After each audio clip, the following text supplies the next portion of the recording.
दोस्तों, आज फिर मैं नई परख के दर्शकों को सीधा संबोधित करने वाला हूं। हमेशा की तरह मेरी बात बिना किसी लाग लपेट के, बिना किसी हेर-फेर के सीधी और सटीक होगी। दोस्तों, आज साल का आखिरी दिन है। कल से 2026 की शुरुआत हो जाएगी। इस पूरे साल मैं आपके साथ इसी स्तंभ के जरिए संवाद करता रहा हूं। आप जानते हैं कि मैं मुख्य तौर पर किस बात पर जोर देता हूं।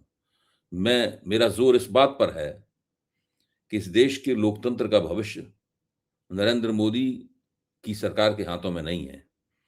इस देश के लोकतंत्र का भविष्य राष्ट्रीय जनतांत्रिक गठजोड़ या एनडीए की सरकार के हाथों में नहीं है। इस देश के लोकतंत्र का भविष्य विपक्ष के हाथों में है।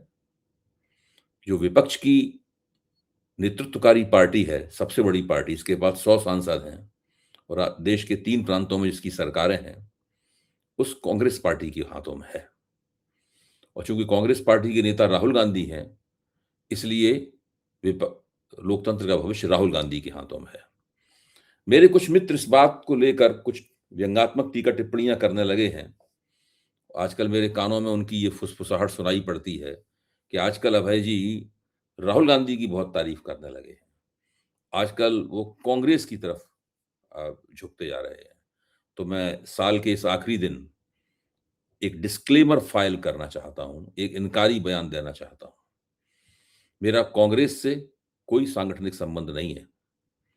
मेरा राजनीतिक इतिहास दरअसल कांग्रेस के विरोध पर पला और पनपा है। मेरा पारिवारिक इतिहास भी कांग्रेस के विरोध पर पला और पनपा है।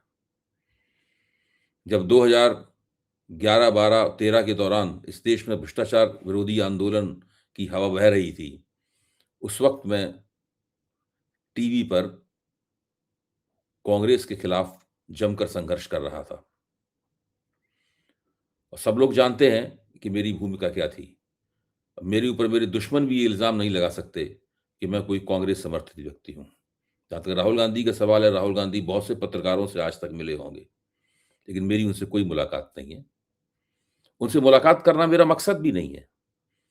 मेरा मकसद तो ये देखना है कि आखिरकार लोकतंत्र का कबाड़ा कर रही नरेंद्र मोदी की सरकार से बचने के लिए, हमारे देश के लिए, हमारे राष्ट्र के लिए, हमारे लोकतंत्र के लिए, उसकी रक्षा के लिए नरेंद्र मोदी के मुकाबले ऐसा कौन-सा नेता है जो कि राष्ट्रीय मंच पर उनके सामने तनकर खड़ा हो सकता है, उन्हें मुकाबला दे सकता है और जनता के बीच भी कुछ मान्यता प्राप्त कर सकता है।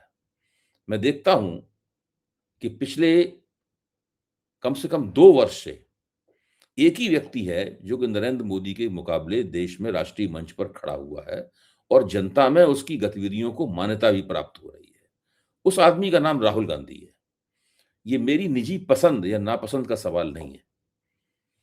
राहुल गांधी खूबसूरत है या खूबसूरत नहीं है, उनकी भाषण देने की अदा मुझे भाती है या नहीं भाती है, ये प्रश्न महत्वपूर्ण नहीं है। महत्वपूर्ण प्रश्न ये है कि राहुल क्या नरेंद्र मोदी के मुकाबले राष्ट्रीय मंच पर कोई बड़ा नेता, एक नेता खड़ा हो सकता है? और वो संभावना अगर किसी में है, तो वो सिर्फ राहुल गांधी में दिखती है। ये राजनीति का जो घटनाक्रम चला है, राहुल गांधी ने जो अपने प्रयास किए हैं, ये सब उनका संचित परिणाम है कि इस समय एक तरफ एक देश राजनीति के एक पक्ष का नेतृत्व नरेंद्र मोदी के हाथों में है और दूसरे पक्ष का नेतृत्व राहुल गांधी के हाथों में है। इसलिए आज साल के आखिरी दिन मेरे खिलाफ चल रही कानाफूसियों को दरकिनार करते हुए, उनकी तरफ ध्यान न देते हुए, मैं इस प्रश्न पर विचार करूंगा कि इस 2026 के अंदर कांग्रेस को किस तरह की रणनीति अपनानी चाहिए। मेरा मानना है कि कांग्रेस के सामने इस समय 3 मुख्य पहलू हैं, जिनके ऊपर बारीकी से और नज़दीकी से गौर करना उसके लिए ज़रूरी है, उसके रणनीतिकारों को ज़रूरी है। मुझे नहीं पता कि वो रणनीतिकार कौन से हैं। मैं तो ये मानता हूँ कि 5-6 ऐसे लोग हैं, जो कि कांग्रेस में रणनीति बनाते हुए दिखते हैं। एक हैं राहुल गांधी, एक हैं मल्लिकार्जुन खड़गे, एक हैं सोनिया गांधी, एक हैं प्रियंका गांधी और इसमें आप 1-2 लोगों को और जोड़ सकते हैं, जो कि उनके साथ सहयोगी भूमिका का निर्वाह करते हैं। तो जो कुछ भी मैं कह रहा हूं वो इन्हीं लोगों को संबोधित है। इन लोगों को मुख्य तौर पर 3 महत्वपूर्ण पहलुओं पर गौर करना चाहिए। इनमें पहला ये है कि आखिरकार वो कौन-सी युक्ति अपनाई जाए, वो कौन-सी विधि अपनाई जाए, जिससे गैर भाजपा विपक्ष में एकता स्थापित हो। देखिए, इंडिया गठबंधन 2024 के चुनाव के पहले बना था। इंडिया गठबंधन के बनने और सफल होने की संभावना ने ही भाजपा के अंदर हलचल मचा दी थी। बहुत समय लग गया था नरेंद्र मोदी और उनके अहलकारों को ये तय करने में कि आखिरकार इंडिया गठबंधन को वो तिरस्कार पूर्वक बुलाएं तो किस नाम से बुलाएं। किसी ने इंडी कहा, किसी ने कुछ कहा, किसी ने घमंडिया कहा, किसी ने इंडी कहा, और इंडिया तो कहने के लिए वो तैयार ही नहीं थे। अभी भी वो लोग अलग-अलग नामों से इंडिया गठबंधन की आलोचना करते हैं। आज स्थिति क्या है? व्यावहारिक स्थिति क्या है? इंडिया गठबंधन बनाने में बहुत सी गड़बड़ियाँ हुई, हम जानते हैं। मैं उनके विस्तार में इस वक़्त नहीं जाऊँगा। स्थिति ये है कि लोकसभा के अंदर तो इंडिया गठबंधन दिखाई पड़ता है। लोकसभा के अंदर गैर भाजपा विपक्ष की और गैर एनडीए विपक्ष की एक एकता अक्सर दिखाई पड़ती है, एकाध अपवाद को छोड़कर। लेकिन लोकसभा के बाहर नहीं दिखाई पड़ती। लोकसभा के बाहर कांग्रेस जो मीटिंग करती है, उसके अंदर इंडिया गठबंधन दूसरे दल नहीं आते, और विधानसभा की राजनीति के तनावों के कारण, उसके टकरावों के कारण पार्टियां एक दूसरे को कैंसिल आउट करती रहती हैं राजनीतिक क्षेत्र में। तो कांग्रेस को ऐसी कौन सी युक्ति अपनानी चाहिए जिससे विपक्ष की एकता की ये समस्याएं न्यूनतम हो जाएं या बिल्कुल खत्म हो जाएं। न केवल संसद के अंदर विपक्ष की एकता दिखाई पड़े, बल्कि संसद के बाहर भी विपक्ष की एकता दिखाई पड़े। ये पहला प्रश्न है जिसका जवाब कांग्रेस को प्राप्त करना है।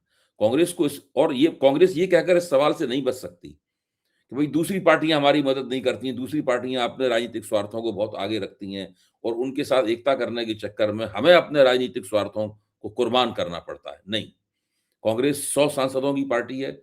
इस देश पर अगर भारतीय जनता पार्टी को हराना है तो केवल कांग्रेस और उसके नेतृत्व में ही भाजपा को हराया सकता है। अन्य पार्टियां अपने अपने क्षेत्रों में कितनी भी मजबूत हों, लेकिन राष्ट्रीय स्तर पर एक ही पार्टी है। आप सोचिए, क्या किसी अन्य पार्टी में 100 लोकसभा की सीटें जीतने की क्षमता है? किसी पार्टी में 50 सीटें जीतने की भी क्षमता है? अगर वो अपने प्रांत की सारी सीटें जीत जाएगी तब भी वो सीटें नहीं जीत पाएगी, 50 सीटें नहीं जीत पाएगी। तो कांग्रेस के बिना आप विपक्षी राजनीति की कल्पना नहीं कर सकते। कांग्रेस हमें पसंद है नापसंद है ये अलग सवाल है। राहुल गांधी, फिर से कह रहा हूं, राहुल गांधी हमें पसंद है नापसंद है ये अलग सवाल है, ये महत्वपूर्ण सवाल नहीं है। अगर हम लोकतंत्र का हित चाहते हैं तो हमें इस तरीके से सोचना होगा। दूसरा महत्वपूर्ण प्रश्न ये है, इसका जवाब कांग्रेस को ढूंढना होगा कि सड़क पर निकलकर आंदोलन करने के लिए कौन सा मुद्दा पकड़ा जाए। राहुल गांधी ने पिछला काफी समय वोट चोरी के मुद्दे पर खर्च किया है। उन्होंने बिहार में एक सफल वोट चोरी के खिलाफ एक वोट अधिकार यात्रा भी निकाली। फिर ये भी घोषणा की कि वो उत्तर प्रदेश में भी उसको आगे बढ़ाएंगे। लेकिन व्यवहारिक स्थिति ये है, अभी रामलीला मैदान में इस प्रश्न के ऊपर एक बड़ी रैली भी की गई। व्यवहारिक स्थिति यह है कि वोट चोरी के मुद्दे पर अन्य पार्टियां राहुल गांधी को मुंह जबानी समर्थन तो देती हैं। उनको ये भी लगता है कि ये एसआईआर के खिलाफ कुछ किया जाना चाहिए। लेकिन अभी तक कांग्रेस के साथ अन्य पार्टियां आने के लिए तैयार नहीं दिखी हैं। अर्थात वोट चोरी के मुद्दे को व्यवहारिक राजनीति में बदलने के लिए कांग्रेस को किसी और मुद्दे की तलाश करनी होगी।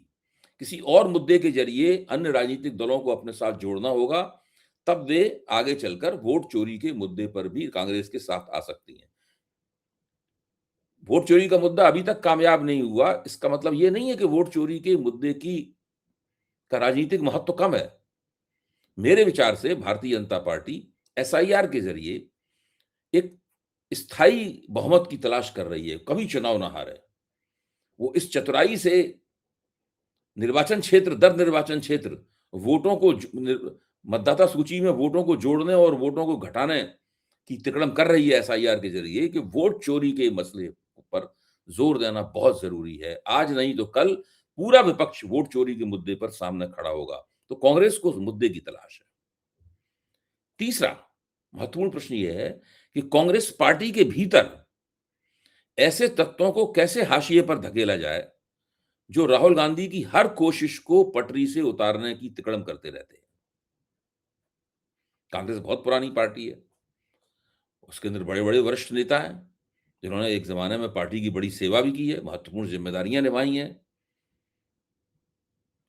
लेकिन उनमें से कई नेता पार्टी के भीतर इस तरह की बातें करते रहते हैं, जिससे राहुल गांधी की राजनीति के महत्व में कमी आती है।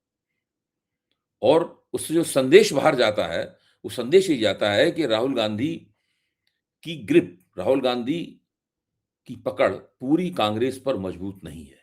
अभी भी राहुल गांधी पार्टी के अंदर एक जद्दोजहद कर रहे हैं।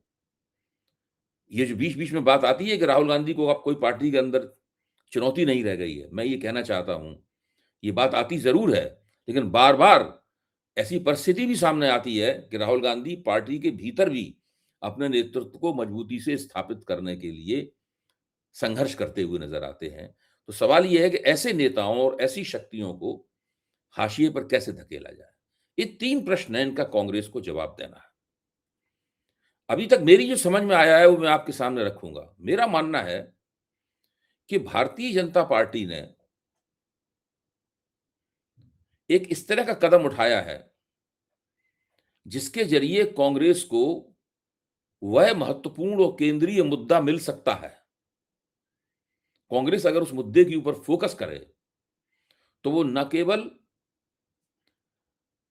ज़मीनी आंदोलन करने की संभावनाएँ साकार कर सकती है, बल्कि अपनी पार्टी को भी राहुल गांधी की शख्सियत के इर्द-गिर्द और उस मुद्दे के इर्द-गिर्द मजबूती के साथ एकताबद्ध कर सकती है और गैर भाजपा विपक्ष की महत्वपूर्ण पार्टियों को भी उस मुद्दे के साथ जोड़कर एक राष्ट्रीय एकता की डोर में बांध सकती है। मैं ऐसा समझता हूं और ये मुद्दा है मनरेगा वाला मुद्दा। महात्मा गांधी के नाम पर बनी ग्रामीण रोजगार गारंटी योजना वाला मुद्दा। पता नहीं किस क्षण में नरेंद्र मोदी ने सोचा होगा कि हम मनरेगा को खत्म कर देंगे और उसकी जगह वो जी राम जी नाम का एक एक कानून ले आएंगे। बहरहाल जो भी हो, भाजपा ने किस इरादे से किया है उस पे हम वो अलग विषय है, उस पे हम चर्चा कर चुके हैं और आगे भी चर्चा उसके ऊपर करेंगे। लेकिन राहुल गांधी को और कांग्रेस को इसके कारण, भाजपा के इस कदम के कारण ये मुद्दा प्राप्त हो गया है। इस मुद्दे का सबसे बड़ा महत्व ये है कि अगर राहुल गांधी महात्मा गांधी ग्रामीण रोजगार गारंटी योजना की वापसी के लिए संघर्ष करते हैं और उन्होंने इसका ऐलान भी किया है कि वो संघर्ष करेंगे। मल्लिकार्जुन खड़गे जो कांग्रेस के अध्यक्ष हैं, उन्होंने भी कांग्रेस वर्किंग कमेटी की बैठक का उद्घाटन वक्तव्य देते हुए कहा है कि हम राष्ट्रीय मोर्चा बनाकर इसका संग्राम करेंगे। तो राष्ट्रीय मोर्चा बनाएंगे यानी अन्य पार्टियों को भी कांग्रेस के साथ जोड़ेंगे। न केवल अन्य पार्टियों को जोड़ेंगे, बल्कि इस मुद्दे के साथ जुड़े हुए और ग्रामीण रोजगार के साथ जुड़े हुए जो संगठन हैं, जो चुनाव नहीं लड़ते हैं लेकिन जनता के बीच में रहते हैं, संघर्ष करते हैं, उनको भी इसके साथ जोड़ेंगे और ऐसे संगठनों को भी जोड़ेंगे जो दरअसल दलितों के संगठन हैं। देखिए, व्यावहारिक बात यह है कि मनरेगा का सबसे ज्यादा लाभ अगर मनरेगा का सबसे ज्यादा लाभ अगर कोई किसी को मिला है, तो वो उन दलित अकुशल मजदूरों को मिला है, जो कि देहातों में रहते हैं, लेकिन जिनके पास रोजगार नहीं है। और मनरेगा के जरिए उन्हें 112 दिनों का रोजगार मिलता था और अगर रोजगार नहीं मिलता था, तो सरकार उसके बदले में उन्हें मुआवजा देती थी। अगर इस प्रश्न के ऊपर फोकस किया जाए, तो मेरा मानना यह है कि इस देश में बड़े पैमाने पर ग्रामीण दलितों की गोलबंदी कांग्रेस और गैर भाजपा विपक्ष के साथ हो सकती है। आपको ध्यान होगा किसान आंदोलन का। उस किसान आंदोलन का इसने 1 साल तक दिल्ली को घेरा था और मोदी को मजबूर कर दिया था कि वे अपने 3 काले कृषि कानूनों को वापस लें। उस किसान आंदोलन वो किसान आंदोलन 1 साल तक खड़ा रहा, सरकारी दमन के मुकाबले, झूठ के मुकाबले, उसे बदनाम करने की साजिशों के मुकाबले वो आंदोलन खड़ा रहा। उसकी सबसे बड़ी वजह ये थी कि भारत के राजस्थान, उत्तर प्रदेश, पंजाब, हरियाणा 4 प्रदेशों का जो जाट समाज था, जाट जाट समाज था, वो उस आंदोलन के साथ जुड़ गया था मजबूती के साथ में। और सरकार की हर कोशिश उस आंदोलन को ना तोड़ पाई, ना ही उसको बिखराव में धकेल पाई और अंततः सरकार को उसके सामने झुकना पड़ा। इससे हमें शिक्षा ये मिलती है, हमें ये संदेश मिलता है कि अगर किसी जन आंदोलन के साथ में किसी राजनीतिकृत हाइली पॉलिटिसाइज्ड समुदाय का जुड़ाव हो जाए और वो समुदाय उस मुद्दे को पकड़ ले, तो एक बड़ा आंदोलन, सरकार विरोधी बड़ा आंदोलन खड़ा किया जा सकता है और सरकार उसका दमन भी नहीं कर पाएगी कोशिश करने के अलावा। क्योंकि भाजपा को भी खतरा रहेगा, अगर उसका वो दमन करेगी, तो फिर दलितों के वोट भी उसके हाथ से निकल जाएँगे। तो मनरेगा के प्रश्न पर दलितों को गोलबंद किया जा सकता है। ये एक